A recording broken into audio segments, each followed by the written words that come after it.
안녕하세요, 구독자 여러분. 저는 서울에 사는 38 직장맘입니다.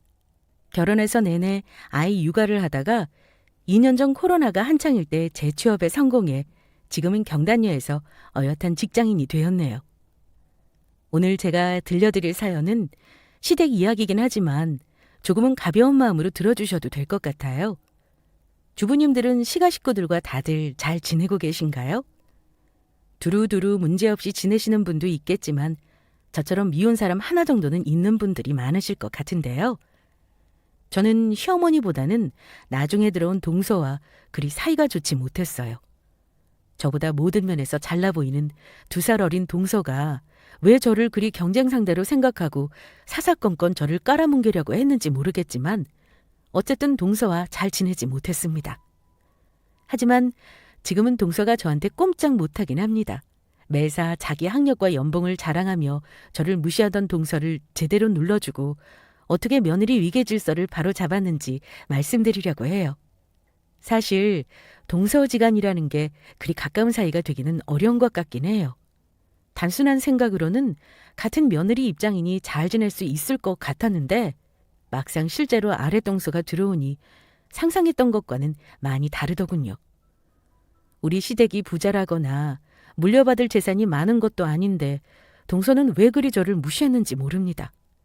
동서 들어오기 전까지는 고부 갈등이 심하지는 않았었는데 집안 분위기를 망친 건 1차적으로 교통정리를 못한 시부모님께도 있다고 생각합니다. 제 생각이 맞는지 우리 구독자분들도 끝까지 들어주시고 쓴소리도 많이 부탁드립니다. 제가 결혼 5년 차일 때 우리 시댁에 동서가 들어왔어요. 제가 도련님과 동갑이었고 동서는 저보다 2살이 어렸습니다. 저는 그때 3살 된 우리 아들 키우느라 여념이 없을 때였는데 그야말로 육아에 찌들어 있는 엄마 그 자체였습니다. 굳이 설명하지 않아도 모양새가 어땠는지 짐작하실 거예요. 화장? 당연히 못했고요. 애 낳고 생긴 새치는 염상 못해서 맨날 질끈 묶고 다녔죠. 예쁜 옷은 꿈도 못 꾸고 시댁에 갈 때도 편한 옷에 아기가 얼굴을 비벼도 되는 면티만 입고 다녔죠. 그런데 결혼한다며 인사 온 동서를 보니 참 예쁘더라고요. 회사를 다닌다고 들었는데 직장인답게 너무 세련되게 예쁘게 꾸미고 왔더군요. 첫 인사 때야 별것도 없었습니다. 예비 동서도 많이 시가 식구들 앞에서 긴장한 듯 보였고 시부모님이랑 얘기 나누느라 바빴죠. 남편이랑 그날 동서 얘기를 했는데 그때만 해도 저는 새 식구가 들어온다는 것이 마냥 즐거운 마음이었습니다. 도련님이 눈 높다길래 어떤 신부감 데려오나 궁금했구만. 아주 둘이 잘 어울리더라. 당신도 그렇게 생각하지? 나보다 2살 어리니까 이제 33이겠네? 엄청 세련됐던데? 이제 며느리 동지 생기니까 너무 좋은 거 있지. 명절에 나 혼자 전 부치지 않아도 되고 수다 떨 사람이 생기겠어. 내 보기엔 내 동생이 완전 꼼짝 못하고 잡혀설 것 같은데 성격이 좀 세 보이긴 하는데 무슨 회사 디자이너라며? 원래 디자인이나 미술하는 사람들 엄청 자기 주장 강하고 성격도 세지 않아? 그런 편견이 어딨어. 그렇게 따지면 나도 그쪽 일 했던 사람인데 내가 어디 고집불통에 자기 주장 센 사람이야? 다 사람 나름이지. 그런가? 동생 말 들자니까 회사에서 나름 위치도 있고 잘 나간다던데 당신이랑 성격이나 스타일이 너무 달라 보이긴 하지만 잘 지내면 좋지. 당신이 그래도 형님이니까 잘 가르쳐주고 지내봐. 첫인상에서 특별할 건 없었습니다. 남편도 저랑 잘 지내라고 하면서 나이 차이는 안 나도 제가 형님이니 넓은 아량으로 포용해주라고 했어요. 저 역시 그럴 생각이었고요. 예비동서가 저랑 많은 대화를 나눈 것도 아니었지만 결혼하고 나서 들으니 참 신기하게도 동서가 저도 아는 회사에 다니더라고요. 국내 신생 브랜드인데 20, 30대 여성들 타깃으로 몇 년 만에 중소기업 수준으로 성장한 회사였습니다. 결혼 전에 저와 거래가 있었던 회사라 반가운 마음에 아는 척을 하려 했지만 가정주부인 제가 굳이 아는 척 해봤자 대화가 이어질 것 같지 않아서 가만히 있었어요. 가족으로 지내면서 천천히 서로에 대해 대화도 나누고 알아가겠지 생각했고요. 어쨌든 그때만 해도 동서의 첫인상은 딱 세련되고 야무진 인상에 자기 일 잘하는 커리어 우먼의 이미지였습니다. 결혼하고 나서 보니 처음 봤을 때부터 똑 부러지고 야무지게 생겼다고 생각했는데 생긴 대로 능력도 좋은 사람이더라고요. 게다가 말단 8급 공무원인 시동생보다 월급도 많다고 하길래 둘이 열심히 벌면 자리도 금방 잡겠구나 생각했습니다. 동선에는 우리와 달리 처음에 집을 사서 시작하지 못했더라고요. 시동생이 고작 사회생활 연차가 4년인데 돈을 모아봤자 얼마나 모았겠습니까? 시댁이 못 사는 편이었지만 아들 결혼한다고 집 한 채 빚 없이 해줄 만큼 넉넉하지는 않았던지라 아마 둘이 힘들게 전셋집 마련했다고 들었습니다. 거의 반반 결혼 비슷하게 했을 거예요. 요즘에는 다들 그런 식으로 결혼을 한다고 하더군요. 저랑 남편은 시동생 결혼할 때 예전부터 얘기했던 것이 그래도 돈 1,000만 원은 해주자는 거였습니다. 우리 부부가 외벌이긴 하지만 남편이 대기업 사원이라 여유가 있는 편입니다. 친정이 잘 사는 편이기도 했고 저도 결혼 전부터 모은 돈이 꽤나 있었기 때문에 돈 1,000만 원이 아깝다는 생각은 하지 않았어요. 저 결혼할 때 막내라고 오빠들이 해준 거에 비하면 아무것도 아니라고 느껴질 정도였습니다. 게다가 저는 친정 찬스를 조금 써서 집도 사서 시작했으니 시동생을 보고 좀 짠한 생각도 들었어요. 그래서 돈 1,000만 원 보태준 건데 오히려 시동생이 놀라면서 저에게 황송해했죠. 그나마 도련님은 저랑 사이가 좋은 편이었습니다. 동갑이라 더 동질감이 있었던 것 같기도 해요. 형수, 나는 형수랑 형 결혼할 때 학생이라 뭐 제대로 한 것도 없는데 이렇게나 보태주다니 고마워서 어쩌죠? 제가 살면서 두고두고 갚을게요, 형수. 진짜 큰 보탬 되었습니다. 갚긴요, 도련님. 둘이 잘 사는 게 갚는 거니까 얼른 둘이 열심히 모아서 집도 사고 아기도 낳고 그렇게 예쁘게 사세요. 우리 지연이한테도 얘기할게요, 형수. 대한민국의 시동생 결혼한다고 이런 목돈 주는 형수 드물다는 거 아마 우리 지연이도 알 거예요. 진짜 고마워요. 네 형수 말대로 잘 사는 게 우리한테 갚는 거라고 생각해라. 어쨌든 네 형수 덕분에 주는 거니까 형수한테 잘하고. 아마 시동생이 얘기해서 동서도 우리 부부가 결혼 비용을 보태준 건 알고 있었을 겁니다. 물론 생색낼 만큼 큰 돈이라고는 생각하지 않아요. 하지만 아무리 남편 동생이라고 해도 쉽게 큰 돈 내놓는다는 게 쉬운 일은 아니죠. 그런데 결혼 준비하면서 어쩐 일인지 시동생이 예비동서랑 좀 찌그락거리고 많이 다투는 것 같더라고요. 파혼까지 말이 나온 건 아니었지만 왜 결혼 준비하면서 많이들 다툰다는 게 사실이니 그런가 보다 했습니다. 그런데 결혼 전 예비동서를 만날 기회가 몇 번 있었는데 생전 저에게 고맙다는 인사를 안 하더라고요. 제가 그 인사 듣자고 돈을 보태준 건 아닙니다. 그 정도로 꼰대는 아니니 오해하지 마셨으면 해요. 인사를 받자는 게 아니라 저는 기본적인 예의를 말씀드리는 겁니다. 만약 입장을 바꿔 제가 동서라면요. 예비시댁 형님이 돈 1,000만 원을 결혼할 때 보태줬다면 적어도 고맙다는 말 한마디는 했을 겁니다. 좀 더 성의를 보인다면 정성껏 손편지를 쓰거나 신혼여행 가서 선물 하나라도 정성껏 준비해 챙겨드렸을 것 같아요. 보답을 바란 건 아니지만 말 한마디 없는 걸 보고 시동생이 혹시 말을 안 한 건가 생각하기도 했습니다. 그렇다고 예단비를 받은 것도 아니에요. 시동생이 집 안 해오고 반반 결혼한다고 예단도 생략했다 들었거든요. 어쨌든 그런 일이 결혼 전에 있었다는 걸 미리 말씀드리는 겁니다. 동서와 저 사이가 나쁠 일은 딱히 없었고 굳이 제가 서운한 게 있다면 저 정도였어요. 그런데 시동생이 결혼하고 나니까 상황이 좀 이상하게 돌아가더라고요. 집안 분위기를 자꾸 이상하게 만드는 게 동서 때문이라고 느낀 건 다름 아닌 시어머니의 말 때문이었습니다. 시어머니는 굳이 저랑 동서를 매사 비교하셨습니다. 외모부터 시작해 사소한 거 하나도 다 비교를 하셨어요. 동서가 시집와서 과일 깎는 거 보고도 저랑 비교하면서 칭찬하셨고요. 처음에는 그런가 보다 했지만 매번 그러니 저도 듣기 싫을 때가 당연히 있었습니다.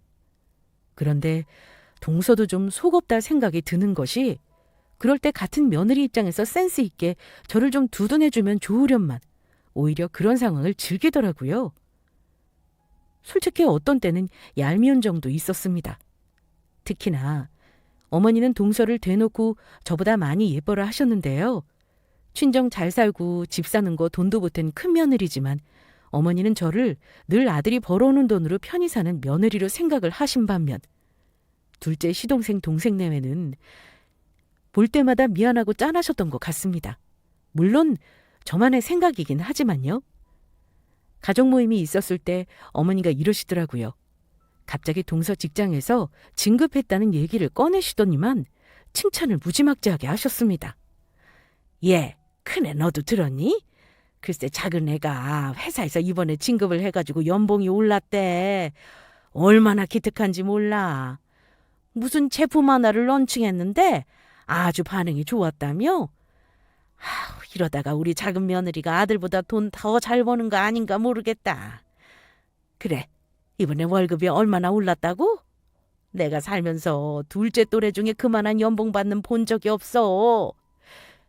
저번에는 친구들 만나서 둘째 아가 얘기했더니 다들 얼마나 부러워하든지. 그러자 동서는 슬쩍 저를 보더니만 아, 뭐 많지는 않아요. 이제 연봉 4천 넘었네요. 우리 그이보다 조금 더 많은 정도죠. 정확히는 4,500만 원 정도예요, 어머니. 어머, 그래? 동서 대단하다. 진급 축하하고 연봉 오른 것도 축하해. 얼마나 능력이 좋으면 승진도 빨리 하고 연봉도 오르는 거겠어? 제가 동서를 칭찬하니 동서 어깨에 잔뜩 힘이 들어가는 게 보이더라고요. 제가 회사 들어오고 나서 매출이 많이 늘긴 했어요. 사실 대학에서 비싼 등록금 내가며 공부했으니 이거보다 더 많이 받아야 맞는 거죠. 동서는 제가 축혀 세워주자 신이 났는지 앞으로 회사에서 본인이 펼칠 꿈을 실컷 늘어놓았습니다. 그때 안 거지만 동서가 꽤나 야망이 크더라고요. 돈 욕심도 제법 있어 배고요.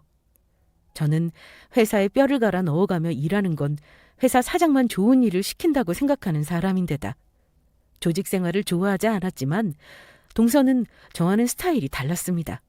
윗사람한테 사탕발림도 할 줄 알고 눈치가 빠른 편이었어요.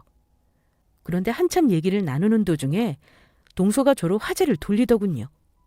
어머 형님, 너무 제 얘기만 했나 봐요. 근데 저 궁금한 거 있어요. 형님은 이제 아이도 어느 정도 커서 어린이집 보내면 되는데 왜 집에서 살림만 하세요? 작년에 저 결혼했을 때부터 전업으로 계신 것 같길래 물어봐요. 요즘 아무리 남자가 능력이 좋아도 혼자 벌어서 노후자금까지 해결하는 시대는 아니니까요. 그러자 시어머니가 동서를 거들면서 한마디를 더 하시더라고요. 그래 맞다. 요즘 다들 맞벌이하는 세상인데 너는 애 하나도 키우기 힘들다고 집에서 들어앉아 있으니 내가 봐도 답답하지 뭐냐. 둘째 네가 봐도 그렇지? 저는 싱긋 웃으면서 여유롭게 대답해줬습니다. 글쎄, 나는 노후자금도 중요하지만 아직은 아이를 좀 더 엄마 품에서 키우고 싶거든. 그리고 일이라면 나도 20대 초반부터 질리도록 했어. 그래서 아직은 좀 집에서 살림만 하고 싶은 마음이 커. 물론 나중에 다시 일하고 싶은 생각은 당연히 하고 있지. 어머, 형님도 일을 하셨다고요? 혹시 무슨 일 하셨는지 물어봐도 돼요? 저 처음 듣는 얘기라 궁금하네요. 대학에서 전공하신 일 하시는 거예요? 동서는 정말 아무것도 모르고 묻는 눈치였습니다. 그래서 감출 거 없이 말해줬어요. 아니, 나는 대학 안 갔어, 동서. 고등학교 졸업하고 해외 좀 나갔다가 한국 와서는 작게 사업하다가 결혼하고 애 낳은 다음에 접었지 뭐. 그때 질리도록 일해서 그런가 아직은 자신이 없네? 그러자 동서가 제 대답을 듣더니만 뭔가 표정이 묘하게 의기양양해지는 겁니다. 어머, 그러시구나. 저는 형님이 고졸인 줄은 꿈에도 몰랐어요. 요즘은 주변에서 고졸은 거의 찾아보기 힘들거든요. 하긴 집에서 애 보는데 학벌이 중요한 건 아니니까요. 근데 그 정도 학력이면 회사에 재취업하는 건 어렵긴 하겠어요. 요즘 워낙 회사에 들어오는 신입들도 스펙이 좋아서요. 그럼 형님은 다시 일을 하시더라도 자영업을 하셔야겠네요? 회사는 고졸이 들어가긴 힘드니까요. 근데 요즘 같은 코로나 시대 자영업이 쉽지는 않죠. 근데 동서 말이 은근히 기분이 나쁘더라고요. 어쩐지 하는 말에서 학력으로 저를 깐다는 느낌이 들었습니다. 저는 학벌로 자격지심 같은 거 전혀 없는 사람이긴 하지만 그쯤 되니 동서가 대체 어느 대학을 나왔는지 궁금해서 물어보긴 했어요. 그래. 요즘 젊은 친구들은 워낙 학벌 좋은 사람이 많긴 하지. 근데 말이야, 동서 정도 연봉 받으려면 대체 4년제 대학은 어느 정도 나와야 하는 거야? 저요? 저는 서울에 있는 대학은 아니고요. 수도권 내 전철 통학 가능한 대학교 나왔죠. 동서 말 들어보니 대단한 대학도 아니더라고요. 근데 어쨌든 본인은 자부심이 아주 대단해 보이긴 했습니다. 그러면서 대학을 나와야만 사회생활이 수월하다느니 직장 생활하다 보니 대학별로 라인이 있다느니 하면서 시어머니와 저를 쏙 빼놓고 얘기를 나누더군요. 나중에 저한테 한다는 말이 형님, 지금이라도 집에서 애만 볼 게 아니라 나중에 취직 생각하시는 거면 야간 대학이라도 다녀서 학벌은 따놔야 하지 않을까요? 가만히 고인물처럼 있는 사람이 어찌 발전을 하겠어요? 혹시 형님의 생각만 있다면 도와드릴 생각도 있으니까 한번 고민해 보세요. 그래, 그건 둘째 말이 맞다. 그네 너도 너무 집에만 있으니까 푹 퍼지고 안 돼. 언제까지 우리 아들이 벌어오는 돈으로 호요식 할래? 그러다가 나중에 너 자식한테 무시당할 수도 있어. 지금이라도 야간 대학 가서 공부해도 취직을 할까 말까 아니냐. 말리는 시누이가 아니라 이 경우는 거드는 시어머니라고 해야 하나요? 시어머니가 동서보다 더 얄밉더라고요. 저는 웃고 넘겼습니다. 사실 동서가 연봉 4천 운운하면서 콧대 세우는 게 저한테는 귀여웠어요. 연봉 4천이라니요. 저 자영업할 때는 몇 천만 원이 아니라 억대 매출을 보던 사람입니다. 게다가 학교 얘기하면서 무시하는데 저 토익 시험 지금 봐도 만점 받을 자신이 있을 정도로 영어 잘하는 사람이에요. 굳이 내 자랑처럼 하기 싫어서 떠벌리지 않았을 뿐이죠. 4천만 원 넘는 연봉을 받으며 안정적인 회사에 다니고 있는 걸 은근슬쩍 자랑하는 모습이나 대학 나왔다고 저를 은근히 무시하는 태도가 저는 가짱게 느껴졌습니다. 미리 말씀드리자면 저는 원래 결혼 전까지는 남이 무시 못할 직업이 있어요. 회사를 다닌 건 아니고 23살부터 나름 꿈이 있어서 자영업자의 길로 뛰어들었습니다. 일찍부터 학교나 회사는 제 체질상 맞지 않는다는 걸 알고 있었어요. 환경적으로 너무 감사한 건 친정집이 잘 살았다는 겁니다. 오빠 둘의 막내딸이었던 저는 사실 부모님이 큰 기대를 하지 않으셨습니다. 그냥 하고 싶은 거 하고 예쁘게 커서 좋은 데 시집가라고 하셨는데 솔직히 아빠가 시집가라는 말도 듣기 싫었어요. 제가 대학을 안 가고 유학을 가겠다고 했을 때 아빠랑 엄마는 딸인 저를 놓고 서로 진로에 대한 의견이 달랐습니다. 엄마는 넓은 세상에 나가서 공부하라고 하셨고 아빠는 얌전히 있다가 선봐서 시집이나 가라고 하셨어요. 제가 결코 공부를 못해서 대학을 안 간 건 아닙니다. 한국보다는 미국 쪽에 제가 공부하고 싶은 과정이 있어서 고등학교 졸업하고 유학 준비를 했습니다. 미국에서 제가 좋아하는 디자인 과정 유학 생활을 3년간 하고 돌아와서는 야심차게 제 사업을 시작했고요. 한국에 들어왔을 때 엄밀히 말해 대학을 졸업한 건 아니니 한국에서는 고졸이 최종 학력이었어요. 솔직히 말해 제가 사업 시작하면서 친정아빠 찬스를 쓴 것도 사실이긴 합니다. 맨 땅에 아무 지식 없이 해당하는 것보다는 도움받을 멘토가 있다는 건 복받은 일이잖아요. 저는 주어진 제 조건을 최대한 활용했습니다. 친정이 잘 사는 편이라고 말씀드렸죠? 우리 친정아빠가 동대문에서 원단 쪽 거상이세요. 저는 주로 텍스타일 디자인과 제조를 같이 했는데 아빠에게 강제로 제 디자인 원단을 공급하면서 업체 쪽 반응을 체크했습니다. 그러다가 국내 굴지의 회사 눈에 샘플이 가게 되었고 어쩌다 보니 대박을 좀 쳤습니다. 그때는 아빠도 시집가라는 소리가 쏙 들어갔죠. 남편이 대기업 업체 쪽 사람이었고 저랑 그때 눈이 맞아 결혼한 거예요. 결혼하고 자연스레 저는 일을 그만두고 아빠에게 제 디자인 브랜드와 상표 등록 출원한 거 전부 양도해드렸죠. 어쨌든 이런 내막을 동서는 알 리가 없었을 겁니다. 시댁에서는 솔직히 남편만 알고 있는 셈이었어요.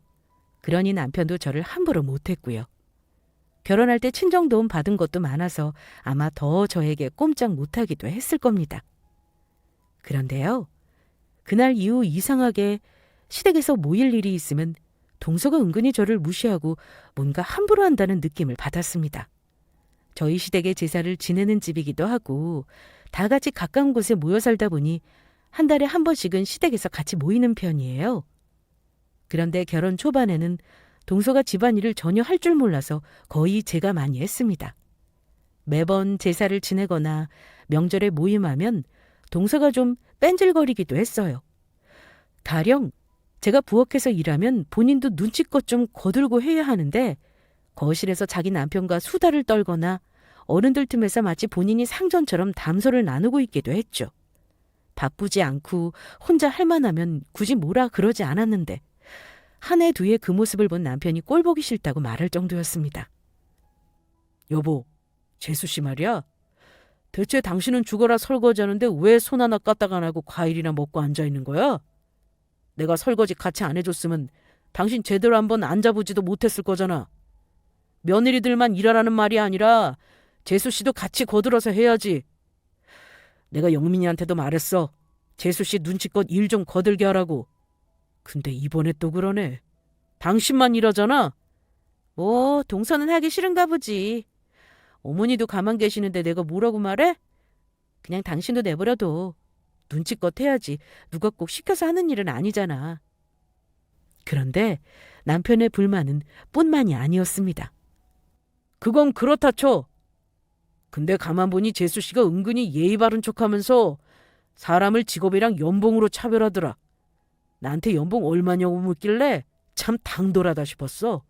아니 4천만 원 연봉이 나랑 비교가 되냐고. 근데 나한테 혼자 돈 버니 안 됐다고. 자기는 10년 후면 걸어다니는 중소기업이라나 뭐라나. 당신 야간 대학이라도 보내서 사회생활 하라는 말을 건방지게 하는 거야. 암튼 나 재수씨 진짜 다시 봤네. 남편 고자질에 저는 그냥 웃고 말았습니다. 솔직히 처음에 동서에 대한 좋은 인상은 바뀐 지 오래긴 했습니다. 물론 남편 말을 고지고대로 들을 건 아니지만 여자보다 둔한 남자가 저 정도로 느낄 정도면 아마 대놓고 저를 무시하는 느낌을 받았겠다 싶었습니다. 그러다가 처음에는 느낌만 그랬어요. 동서 말투에서 하대한다는 뉘앙스를 느꼈고 긴가민가 하는데 확신으로 바뀐 일이 있었는데요. 한 번은 시가 식구들이 작은 댁부터 고모 댁까지 대가족이 모였던 날이 있었어요. 어머니 집이 큰 집이라 며느리들도 정신없었던 날이었는데요. 그날 저도 정신이 없어서 동서에게 일을 좀 시켰습니다. 저도 오죽 답답했으면 동서에게 이거 해라 저거 해라 했겠습니까? 직장에서 일은 잘할지 몰라도 도무지 집안일 머리라고는 없어서 멀뚱멀뚱 서 있기만 할 뿐더러 음식이나 집어먹고 있으니 속이 터지더라고요. 그렇다고 시킨 일을 잘하는 것도 아닙니다. 솔직히 말해 시동생이 일을 더 잘해요. 그런데 제가 이래저래 일을 시키니 동서는 불만이었나 봅니다. 손님들이 가지도 않았는데 이런 말을 농담이랍시고 하는 거예요. 형님, 이제 저 좀 그만 부려먹으세요. 저 지금 너무 힘들거든요. 이것만 정리하고 이제 그만할게요, 형님. 오늘 일할 사람도 많잖아요. 오늘따라 굳이 저한테 유독 시키는 게 많으시네요?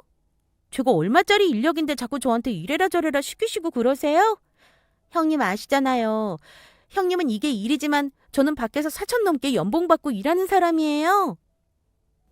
남편이 옆에서 듣고 코웃음을 치며 한마디 하려는 걸 제가 눈짓으로 제지했습니다. 동서, 오늘 집안 행사라 일이 많은데 지금 제일 놀고 있는 사람이 동서야. 서방님도 접시 나르고 우리 연우 아빠도 일하는 거 안 보여? 하도 일을 못하길래 콕 집어서 해야 할 일 시켜준 건데 듣기 싫으면 알아서 일을 하든가. 집안일하는데 연봉 4천마리 왜 나오는지 이해가 안 가는데 납득 좀 시켜줄래? 그러자 동서가 물어 반박을 못하고 어버버거리더니만 형님은 고졸이니 모르나 본데요. 집안일이 뭐 연봉 4천에 가치가 있는 줄 아세요? 형님은 집에서 살림이나 하지만 저는 밖에서 일하는 사람이잖아요. 형님보다 당연히 일 못할 수밖에 없죠.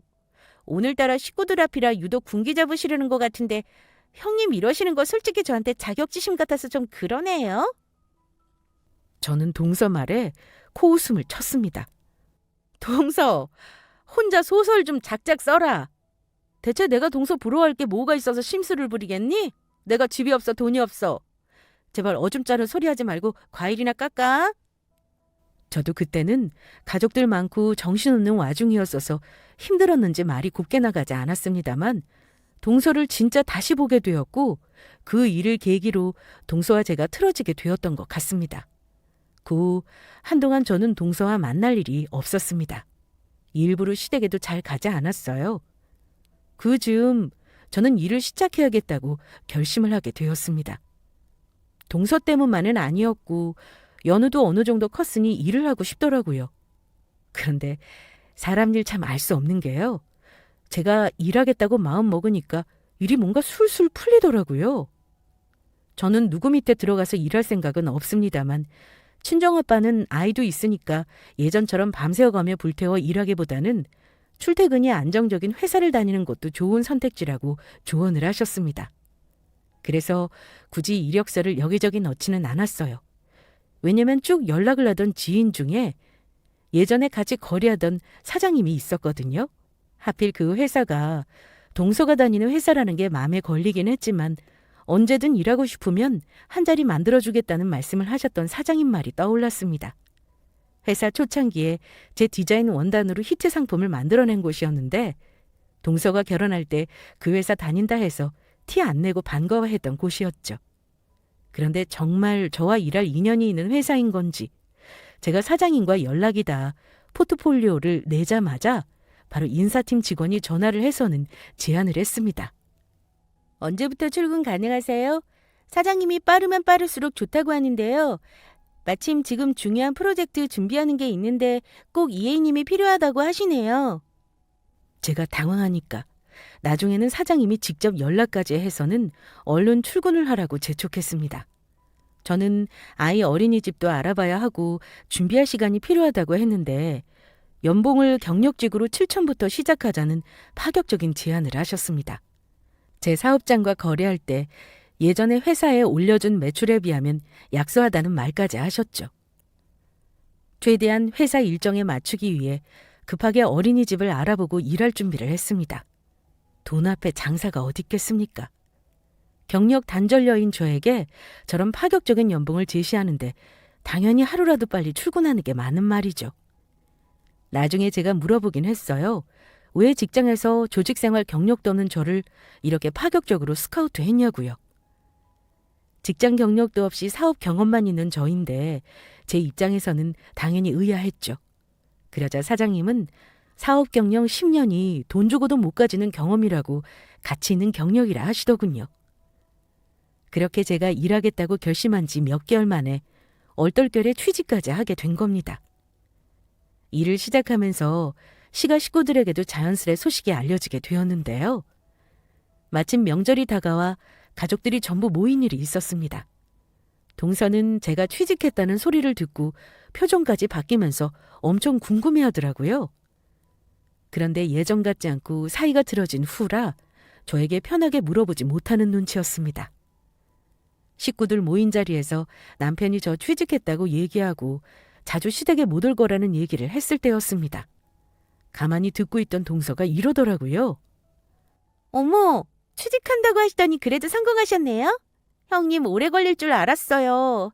요즘 다들 있는 사람들도 자르는 시절이라서요. 그러게. 내가 좀 운이 좋았던 것 같아. 마침 나 같은 사람 쓰겠다는 회사가 딱 있지 뭐야? 그래요? 하긴 요즘은 사람 싸게 쓰는 게 제일이라고 하더라고요. 저같이 연봉 높은 사람은 회사에서 업무 중압감이 있는 편인데 형님은 허드렛 일만 하면 되니 부담은 없으시겠다. 근데 형님, 고조를 아직도 써주는 회사가 있긴 한가 봐요? 저는 그게 신기해요. 동서 특기가 말로 사람을 돌려가는 일이거든요. 저는 동서가 저를 무시하려는 의도를 다 파악했고 거기에 휘둘리지 않았습니다. 물론 화나는 건 당연했지만요. 신기할 거 없어. 요즘은 학력보다는 능력제지. 동서도 조심해. 연봉만한 능력이 없으면 가차없이 내보내버리는 게 회사다. 별 걱정을 다 하세요, 형님. 아무튼 돈 조금 벌자고 애까지 어린이집 맡기면서 아등바등 당분간은 힘드시겠네요. 근데 월급은 얼마래요? 그래도 200은 받아야 생활이 될 텐데. 동서는 걱정을 하는 건지 약을 올리는 건지 분간 안 가는 말을 늘어놓았지만 그 다음부터는 대꾸도 하지 않았습니다. 남편은 제 당부를 기억하고 동서에게 아무 소리도 하지 않았어요. 남편이 동서를 나무라면 형제 사이도 망치게 될 테니 절대 나서지 말라고 했거든요. 그쯤 되니 저는 동서에게 화가 난다기보다 왜 저리 못되게 마음을 쓸까 싶어 안 됐다는 생각이 들더군요. 그리고 얼마 후 대망의 첫 출근 날이 다가왔습니다.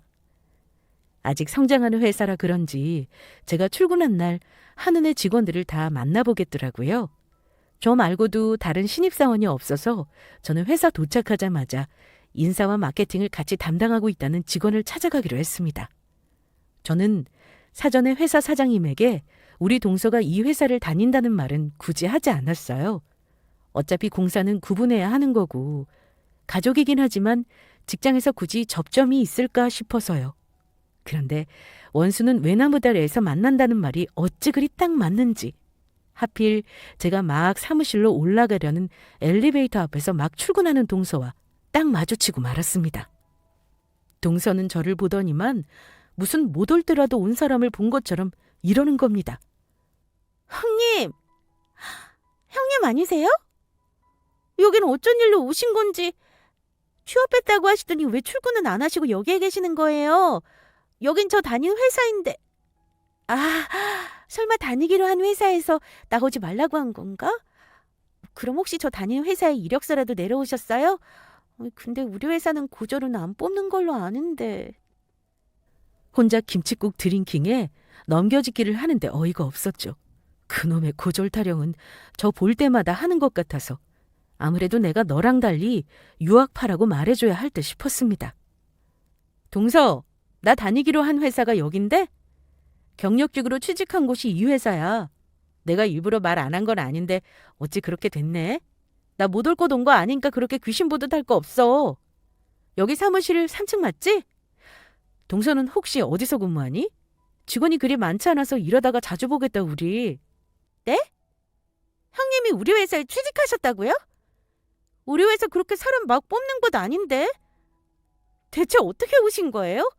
형님 회사 다닌 적도 없다면서요. 그런 분이 경력직이라뇨. 저희 이력서 거짓으로 내면 바로 잘려요. 형님 큰일 나고 싶어요?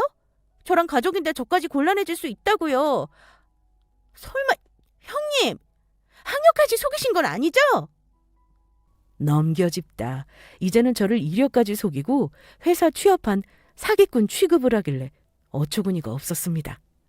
동서, 말 조심해. 나 여기 정식으로 취직한 거 맞고 속인 것도 없어. 사람을 우습게 봐도 유분수지. 동서는 대체 나를 뭘로 보고 그딴 말을 하는 거야? 지금 출근 시간 10분 남았는데 여기 직원들 보는 데서 개싸움 하자는 거니? 그렇잖아요. 형님이 우리 회사 오는 거 말 안 한 이유가 있을 거 아닌가요? 그럼 저한테 왜 당당하게 지난번 만났을 때 취업한 회사 이름은 왜 얘기 안 하신 건데요?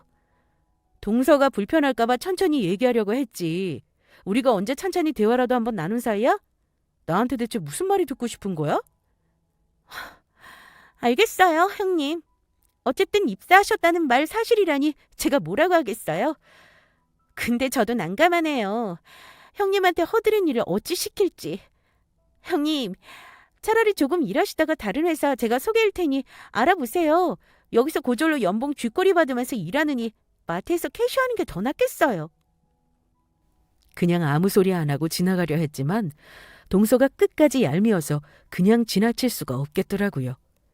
그래서 참다 못해 가방에서 서류 한 장을 꺼내 들었습니다. 동서가 아무 말 못하도록 한 방 먹일 가장 좋은 무기다 싶어서요. 동서 걱정은 뭔지 알겠는데 걱정할 필요 없어. 내가 동서 밑에서 허드렛 일 할 일은 없을 테니까. 자, 내 연봉 계약서야. 내가 이 정도 받으면서 굳이 다른 회사를 찾아야 하는 이유가 있을까? 저는 동서가 받는다는 연봉의 거의 2배의 금액이 기재된 저의 연봉 계약서를 동서 눈앞에 들이밀었습니다. 동서는 서류를 보더니 못 믿겠다는 듯 제 손에서 계약서를 낚아채 다시 들여다보더군요. 그러더니 아까와는 달리 몹시 당혹스러운 표정을 지었습니다. 그럴 리 없다는 듯한 표정과 난 이제 어떡하나 하는 여러 생각들이 머릿속을 오고 갔을 겁니다. 어쩜 생각하는 게 제 눈에 그리 빤히 배는지. 이게 정말 형님이 받는 연봉이라고요? 아니, 고졸의 경력도 없다면서요. 근데 왜 형님이 저보다 많아요? 경력을 속인 게 아니라면 이럴 순 없죠. 너무 불합리하네요. 혹시 형님 우리 회사에 아는 사람 있어요? 글쎄, 아는 사람이라면 이 회사 사장하고 친분이 있지. 그럼 형님 지인 찬스로 들어와 이런 연봉 받는 건가 봐요? 어머머, 직원들이 알면 엄청 싫어하겠네요. 동서, 내 말 잘 들어? 내가 말을 안 해서 그렇지. 나 동서한테 무시받을 만한 사람 아니야. 나 유학도 다녀왔고 나름 사업하면서 성공도 해본 사람이야. 동서 연봉 4천? 나는 그 돈 푼돈처럼 벌어봤어. 근데 어디 번데기 앞에서 주름을 잡니? 벼는 익을수록 고개를 숙인다는 말 알지? 내가 잘난 척을 못해서 안 한 줄 알아? 제발 우리 유치하게 굴지 말자. 저는 저의 경력을 동서 앞에서 줄줄이 읊었습니다. 그제야 동서는 저를 학력이나 연봉으로 깔만한 사람이 아니라는 걸 알고는 눈을 내리깔더군요. 형님, 정말 웃기는 분이네요. 그동안 저 보면서 되게 꼴 같지 않았겠어요. 제대로 얘기만 해줬어도 제가 형님 앞에서 잘난 척할 일은 없었을 텐데. 어쨌든 그동안 무리하게 군 건 제가 죄송하게 됐네요. 동서는 저렇게 사과 같지 않은 사과를 하더니만 재빨리 사무실로 올라가 버렸습니다. 저 역시 실랑이가 길어지면 다른 직원 눈에 안 좋게 보일 것 같아서 얼른 사무실로 올라갔습니다. 사장님과 오랜만에 인사를 나누고 직원들과 첫인사를 나누고 저는 새로운 상품 디자인 프로젝트팀 팀장으로 첫날 근무를 무사히 마쳤어요. 며칠 동안 동서를 마주치긴 했지만 일부러 가족들을 내지 않았습니다. 그렇게 며칠이 흐르고 주말에 동서가 잠시 만나자면서 연락을 했는데 서방님도 없이 혼자 우리 집에 왔더라고요. 마침 저도 집에 남편이 없긴 했습니다. 동서는 저에게 대뜸 사과를 했습니다. 형님, 제가 요 며칠 생각을 많이 해봤는데요.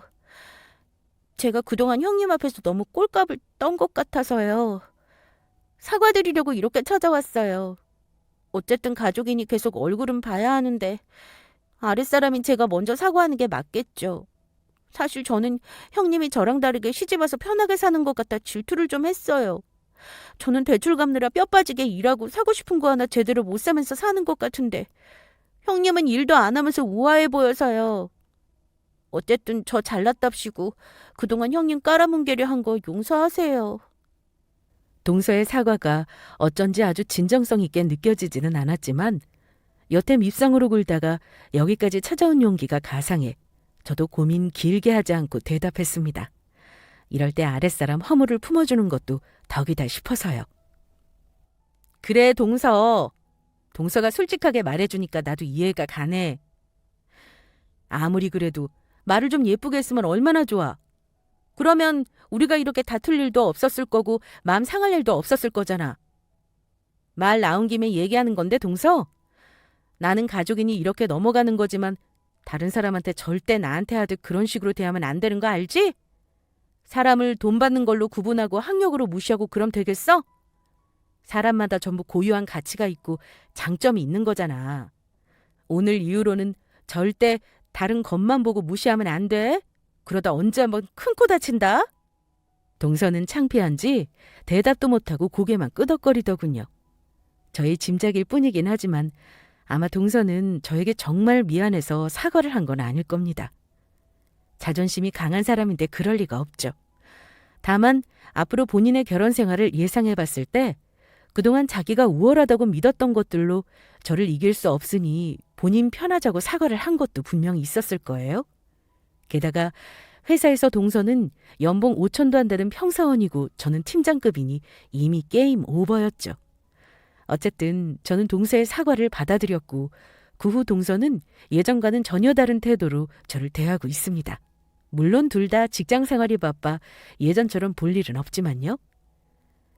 시어머니는 여전히 저보다는 동서를 예뻐하시긴 합니다만 제가 취업하고 나서는 확실히 저에게는 함부로 못하십니다. 남편도 동서 달라진 태도에 마음이 많이 누그러지기도 했고요. 그 후 2년 지난 지금까지 시댁에서 동서와 저의 관계는 확실히 교통정리가 된 상태로 위계가 바로 섰답니다. 저는 동서와 그다지 친하지는 않아요.